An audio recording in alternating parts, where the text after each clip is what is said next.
Scorpio, Sun, Moon, Rising, Venus, Signs, Cross Watchers, all genders, welcome. Ito na po yung reading nyo para sa March 15 to 31 or kung kailan man duman sa inyo itong aking reading.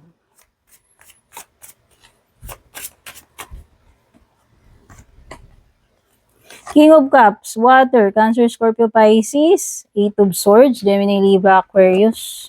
Strength card, Leo. Sa bottom mo yung Cups, Water na naman. Okay? Oh, ganda. Mukhang makakapili ka pagdating ngayon, Scorpio, kasi ito may options ka with the Seven of Cups in general, kung tungkol man saan yan. Pwede rin itong card ng opportunity. Pwedeng may decision or choice to make. King of Cups reversed. It could be a change of heart about something. May pagbabago ng feelings ka siguro regarding something. Whether romantic yan or hindi, parang nawalan ng amor.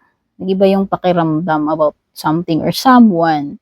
Sa pera, career, you have Eight of Swords reverse. Okay, this is card ng freedom, Scorpio, by the way. So, maganda ito. So, this is independence. Kaya, kung before, nahihirapan ka, hindi ka makakilos, hindi mo magawa yung mga gusto mong gawin because of money, well, sa tingin ko, ito na yung improvement ng situation mo. Kung gusto mo ring umalis sa isang lugar, sa isang job, sa isang situation, maaari ka nang makaalis doon. Maaaring matanggal na rin yung mga sagabal blockages sa path mo regarding money and career. So, ibig sabihin lang yan is may magagandang changes, improvement. Sa love life mo, you have strength. This could be Leo, but it could be any sign. Nag-hold back, nagpipigil ng emotions, feelings itong person na to. Willing maghintay, willing mag-sacrifice,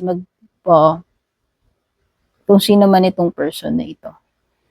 Sa tingin ko, if this is a relationship, matatag to pagdating sa temptation, lalo na kung sino man itong person na tinutukoy dito.